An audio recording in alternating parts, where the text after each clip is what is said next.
The Apex Lacerator of Trillax 9, fresh from devouring its own motherpod, thundered onto the arena floor. 8 legs pounded like war drums, armor-plated, frothing, grown in triple gravity to crush bones with a breath. It shrieked, a sound that reportedly induced bowel-shattering terror. John didn't flinch. He looked up at the thing like he was inspecting a billboard for spelling errors. The beast slowed, snorted, shook itself, then lowered its head. The entire arena froze. Even the commentator's voice box short-circuited in disbelief. Sparks popped. That was not predicted in any simulation. The Lacerator, now kneeling, made a low whine, the same whine it had emitted once during testing, when cornered by an alpha it couldn't process. John stepped forward, placed one hand on its massive snout. The gesture was slow, calm, and unsettlingly familiar.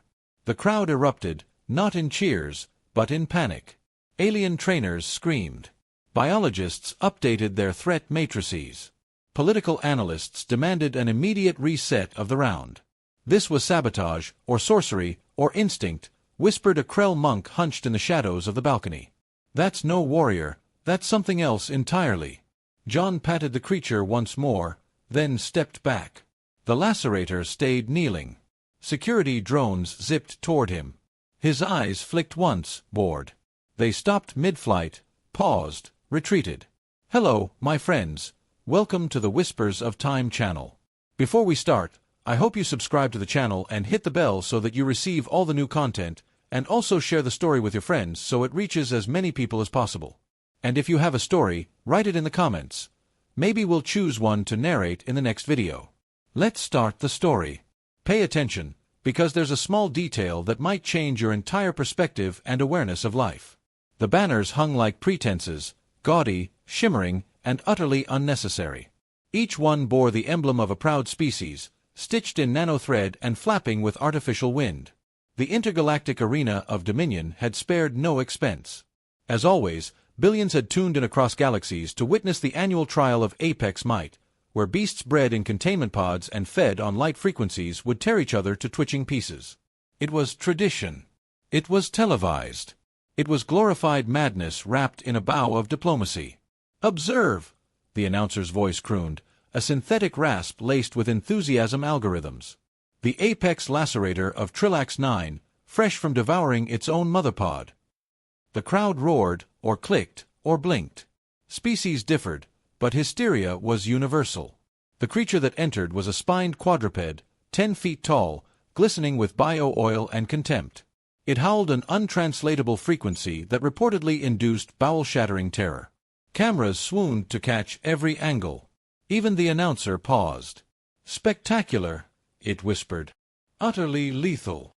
In the high seats, the Triarch Council observed with bloated interest.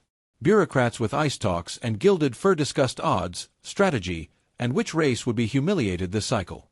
A bloated fungus diplomat, known as Ambassador Fu, turned to his gelatinous advisor. "And the humans? What pitiful display have they conjured this century?" "According to our feeds," the advisor replied, filtering data through a pulsating neural net, "they've submitted one representative. No beast, no hybrid, no armor. Just a human male." Falu wheezed through 6 nostrils. Did no one tell them this is not a poetry recital? Elsewhere, combatants lined the back walls, cordoned behind energy fields. A leviathan from the FX clans tore into a raw plasma carcass while muttering insults to its trainer. The Scaran WYRM, whose bones bent in reverse, sat eerily still, whispering to its multiple mouths. This was the blood sport of empires. Only the most savage survived. The most cunning ruled. That was the myth, at least. And then the fanfare paused. Not a dramatic pause. A glitch.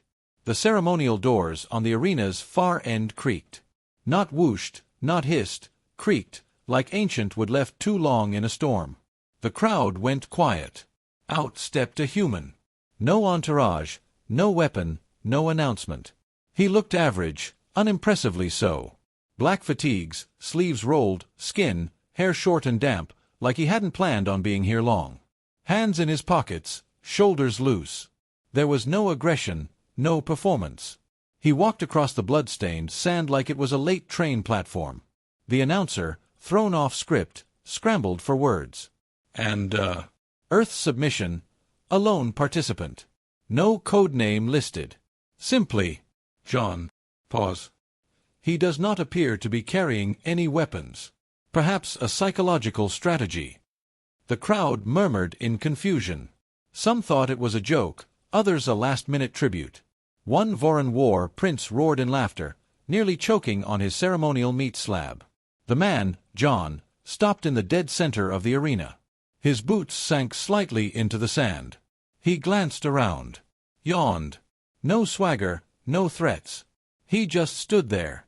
A silence settled that felt wrong, the kind that didn't belong in a bloodsport stadium. Even the combat beasts behind their barriers stirred uncomfortably. Ambassador Fu flicked a damp finger toward his assistant. Begin the test. Let's end this embarrassment. A signal flared. The first beast, the Apex Lacerator, was released. It thundered onto the arena floor, 8 legs pounding like war drums, armor-plated, frothing, grown in triple gravity to crush bones with a breath. It shrieked. John didn't flinch. He looked up at the thing like he was inspecting a billboard for spelling errors. The beast slowed, snorted, shook itself, then lowered its head. The entire arena froze. Even the commentator's voice box short-circuited in disbelief. Sparks popped. That was not predicted in any simulation. The Lacerator, now kneeling, made a low whine, the same whine it had emitted once during testing, when cornered by an alpha it couldn't process. John stepped forward, placed one hand on its massive snout. The gesture was slow, calm, and unsettlingly familiar. The crowd erupted, not in cheers, but in panic. Alien trainers screamed. Biologists updated their threat matrices. Political analysts from the VET consortium demanded an immediate reset of the round. Fu stood. This is sabotage. Or sorcery.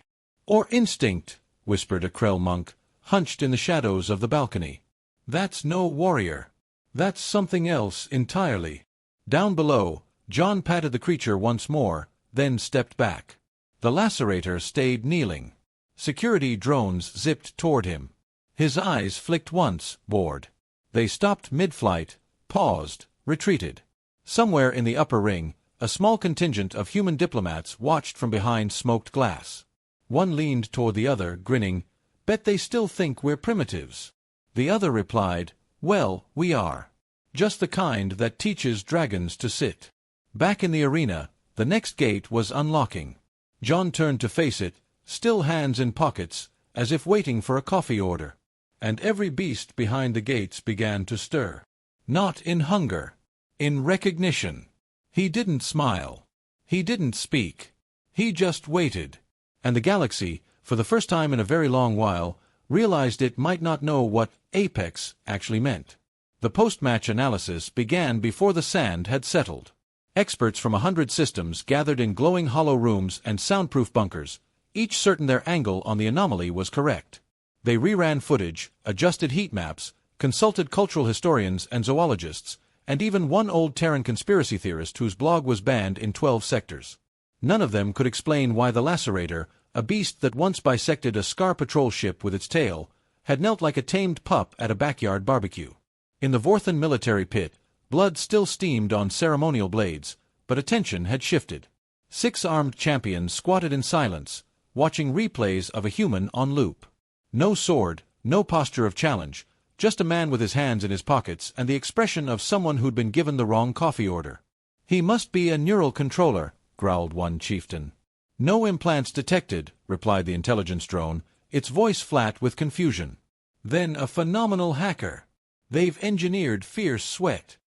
"They barely have medical plans," the drone replied. Earth filed their last galactic census via postal pigeon.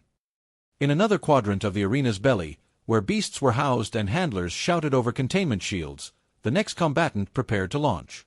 A gas-based predator called Marvth, a sentient cloud with fangs of condensed venom. It had once infiltrated an entire moon's atmosphere, paralyzing the population by breathing. Its handlers, 3 Saran biophysicists and a coordinator AI, fed it rhythmic pulses of prey data, heat signatures, reflex delays, heart rates. John's biometric scan had come back offensively average. Resting heart rate, 62 BPM. No visible stress responses. No weapon, psychic field, or augmentation. Just bones, sinew, in silence. The Sarin leader adjusted his translator mesh. He doesn't blink right. Humans usually blink more. It's unsettling.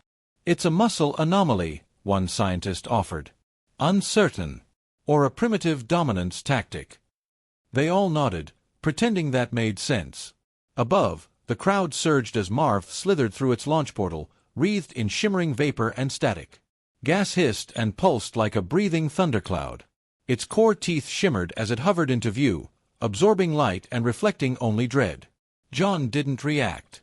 He didn't widen his stance, or shift his weight, or clench his fists. He simply looked at the thing like it was a lawn sprinkler someone had forgotten to turn off. Marvth pulsed forward, the arena announcer, now 2 octaves too high, strained to inject drama. The predator of winds. The silencer of 13 cities. Against the human. No last name, still just the human. The crowd leaned forward. Thousands of alien heads tilted in synchronized hunger. Then Marvth stopped. It didn't drift to the side. It didn't retreat. It halted mid-air, shuddering.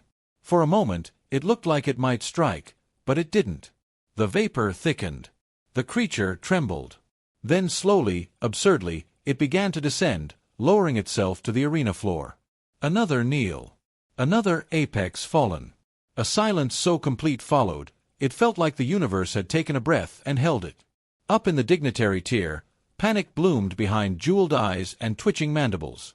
Galactic protocol officers hissed into diplomatic comms. Debates spilled into outright shouting. "This is an embarrassment," Ambassador Fu muttered, 3 of his mouths foaming in unison. "No human has ever passed the 3rd round. Not even in the crawler trials." "He hasn't fought," someone muttered. "That's the problem. He's doing something else." They were right. John wasn't fighting. He was changing the rules. Down in the viewing booths reserved for military analysts, a small, underfunded Terran outpost ambassador sipped lukewarm synth coffee and tried not to laugh. "Did we ever actually train him for this?" The aide, a junior officer named Casey, shook his head. "No, sir. He showed up alone. We assumed he was here to fix the plumbing." "Does Earth know?" "We think so." Someone sent a thumbs-up emoji back to the Galactic Council when we asked for clarification. The ambassador snorted. "Typical." Back in the prep tunnels, John sat on a crate, chewing slowly on something that might have been a protein bar or just compressed hope. He wasn't watching the next beast enter the chamber. Instead, he was rubbing a spot on his shoulder, the kind of ache that only people over 30 understand. A small camera bot hovered near him. He ignored it. A security drone issued a pre-match briefing.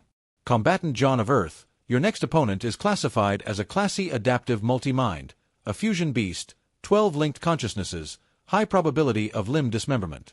Please indicate your chosen weapon." John glanced at a rack of tools, plasma whips, sonic glaives, and acid-slick chainsaws. "Chair," he said. "Repeat command." He pointed at a folding chair in the corner. The drone hesitated. "That is not an authorized weapon. It is for officials." He said nothing. 5 seconds later, the chair was delivered. He walked into the arena again, folding chair in one hand. The third beast towered at the far end. A grotesque fusion of parts, eyes stacked like a mosaic, voices murmuring from between bones that had no origin. It moved like 12 things arguing over one steering wheel. It was confused. It was angry. And then it saw him. John didn't lift the chair. He didn't move at all. He just stood there, quiet, centered, some slight knowing resting behind his stillness. Not power, not arrogance, just something old, like a man who's watched fire too long and understood what it feared. The fusion beast screeched. Its 12 minds fractured. Some wanted to flee, others to kneel, 2 wanted to cry. It collapsed. Not dead, not defeated. Just done. 3 matches, 3 apex predators, all bowing. The arena's commentator tried to salvage the narrative.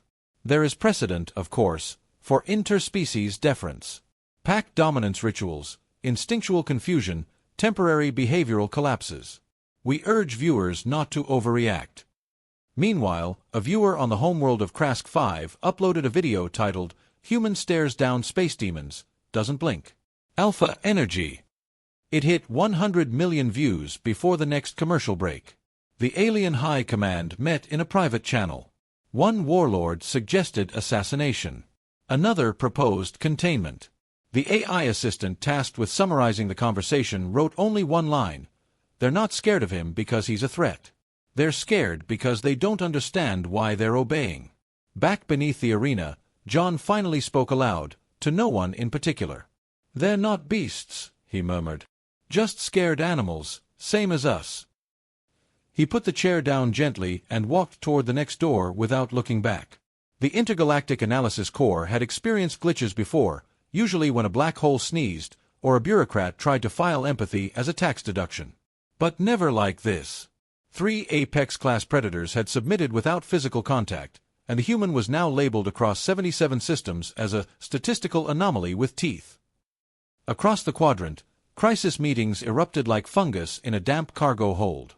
An emergency summit was called in the floating chambers of Lex Prime, where AI advisors, dignitaries, and grim military generals stared at rewound footage of John from every possible angle. One slow-motion capture zoomed in on his eye movements. Look, said a Jelvathy analyst, pointing a chitinous claw at the screen. He doesn't track them like prey. He tracks them like patients. Or puzzles, offered a soft-voiced diplomat from the coral-encrusted Aelin system. They all stared. The human didn't seem to dominate so much as understand, and that, somehow, was worse. Meanwhile, in the locker tunnel below the arena, John unwrapped a sandwich. It looked like ham. Probably wasn't. His boots were off. He flexed his toes with the leisure of someone on break from grocery shopping, not galactic death matches. A young technician drone wheeled nervously into his alcove. Combatant John of Earth. Would you like to review the data of your next opponent? He shook his head. No need. The drone buzzed in confusion. The opponent has 128 confirmed kills. Good for him, John replied, chewing. It possesses a serrated exoskeleton and acidic mandibles. I'm allergic to bad vibes, he muttered. The drone beeped uncomfortably, logged the interaction as uncooperative but polite, and fled. In the arena proper, tension curdled the air. Spectators fidgeted, antennae twitching, fins folding, tongues retracted into nervous slits. The next beast, Vorshun, the Apex M, was not bred, but engineered. Designed by the VET consortium in a lab orbiting a neutron star, it had been made to kill not just efficiently, but dramatically.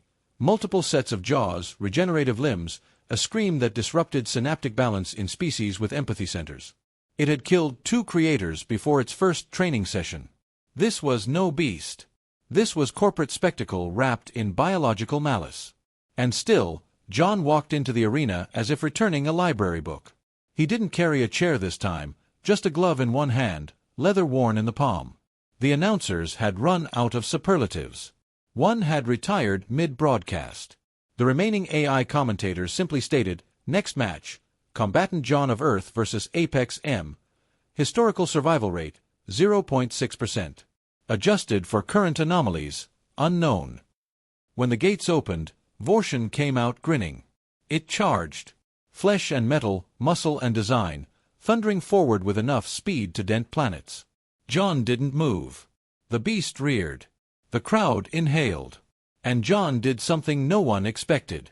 He raised his left hand slowly, not dramatically, the gloved one, and snapped his fingers. The sound was faint, barely a crack, but Vorshun stopped like it had hit a wall made of memory.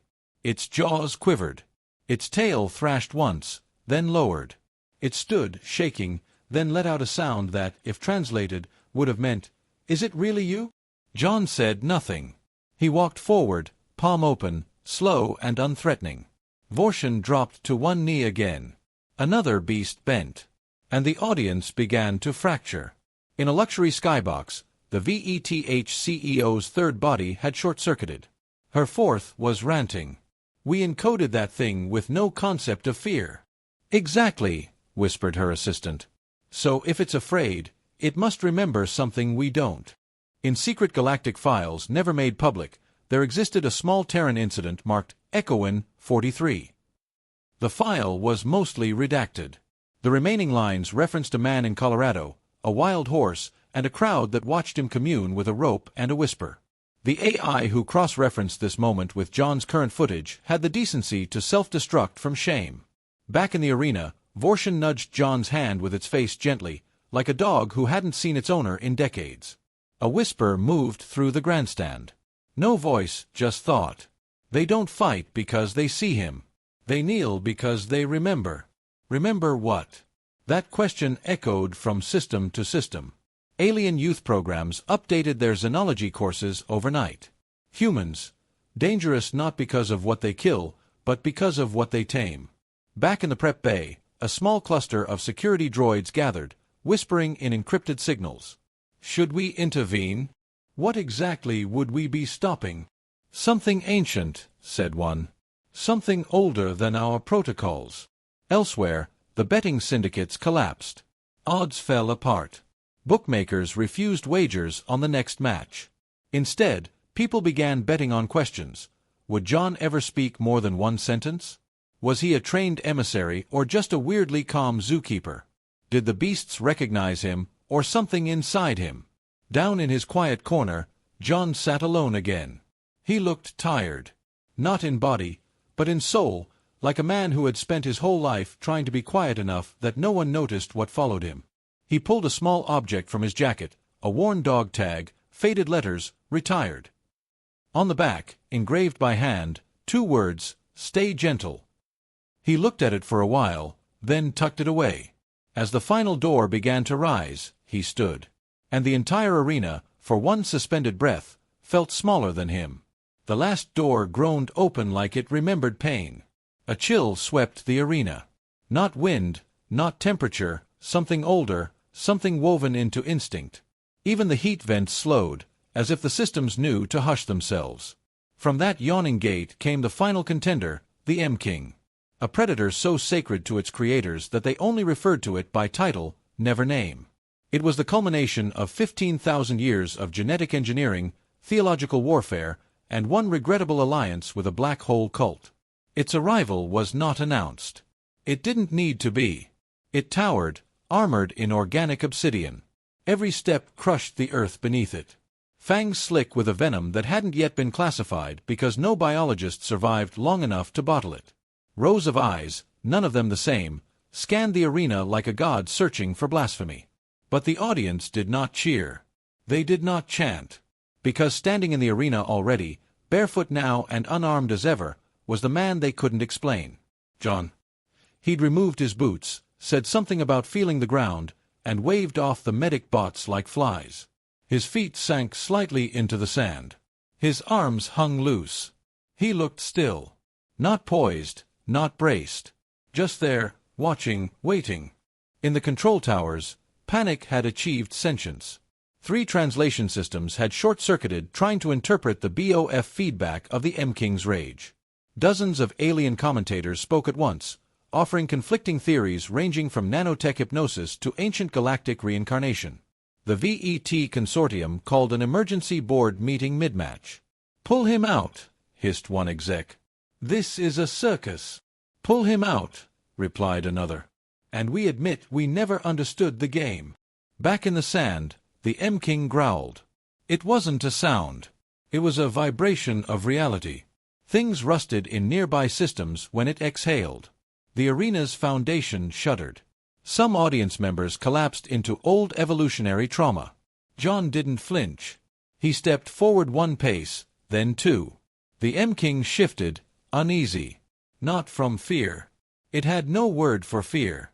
But from some ancestral unease. Something in its bones told it this shape, this human, this silence had consequences. They faced each other alone in the silence. No shields, no weapons. Just legacy. And then John did something that cracked the moment in half. He knelt. Slowly. Calmly. Deliberately. The arena gasped, if a structure could gasp. The audience froze. Even the M-King hesitated, head tilting. 12 eyes blinked as one. John raised his head, still kneeling, looked up at the beast like he was waiting for it to remember something. And then, softly, so softly the microphones barely caught it, he whispered, "You don't have to fight anymore." It wasn't a command. It wasn't a plea. It was a truth. The M-King stepped back. Not from fear. From recognition. Because what stood before it wasn't prey. It was peace offered without condition, without dominance, without a leash. The M-King lowered itself. Slow. Ancient. A planet bowing to a memory. Its head touched the ground. The arena, designed to amplify roars, built for violence, wired to scream, fell completely silent. No roars. No cheers. The arena forgot how. Up in the Galactic executive suites, a deathly quiet spread. Ambassador Fu dropped his goblet. It shattered. No one moved to clean it. The AI commentator blinked in binary confusion.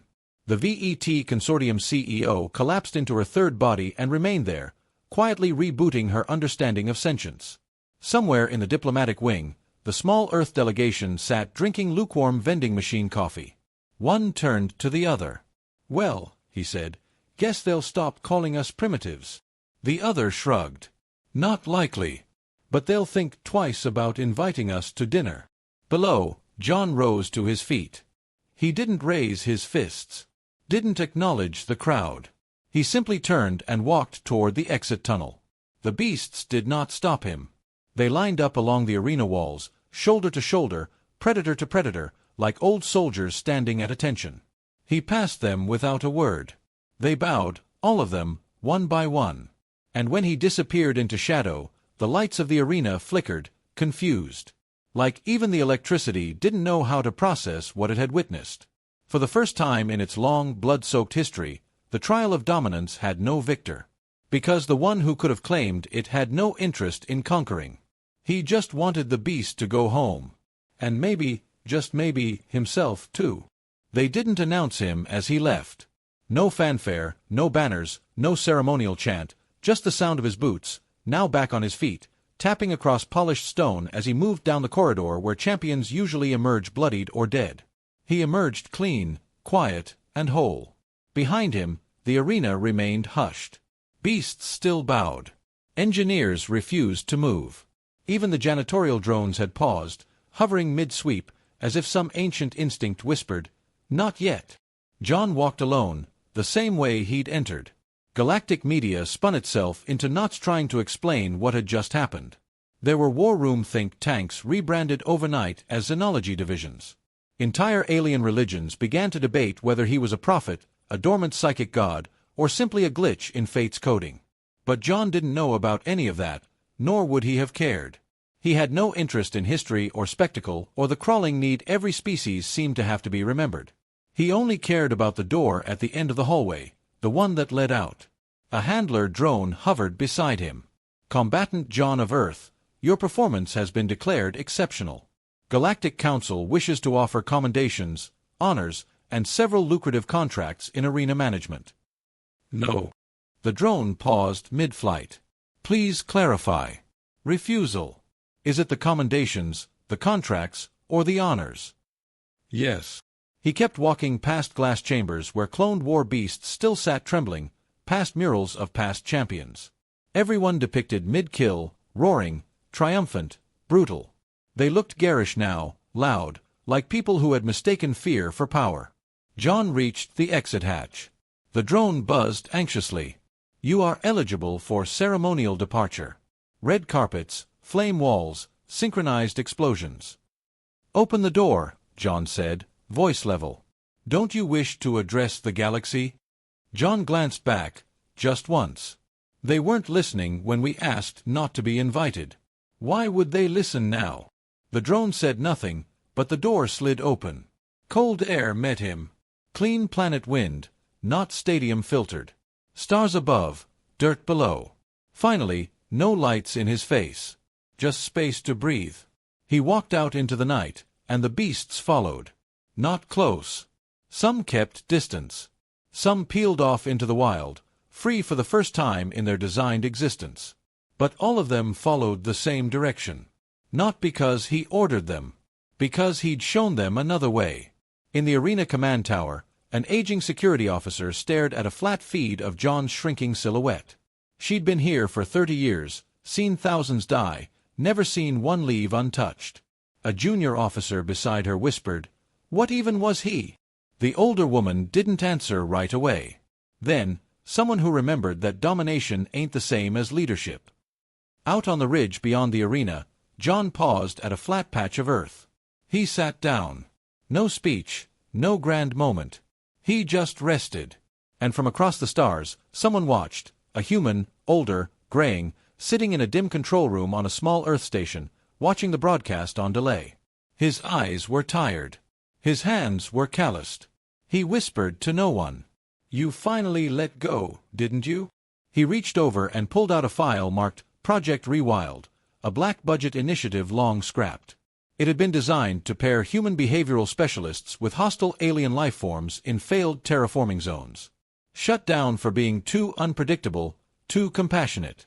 Only one test subject ever completed the program. They'd lost track of him after he walked away. Back in the darkness, John opened his hand. A small feather. Not from Earth. From the first creature he'd touched here. It had dropped it in his palm before vanishing into the wild. He hadn't known what to do with it. Still didn't. He turned it over. Light as memory, sharp as goodbye. Behind him, the beasts lay down. Not as captives, but as companions who knew the war was over. And in places across the galaxy where power had always meant pain, where strength had always meant silence, people started to ask new questions.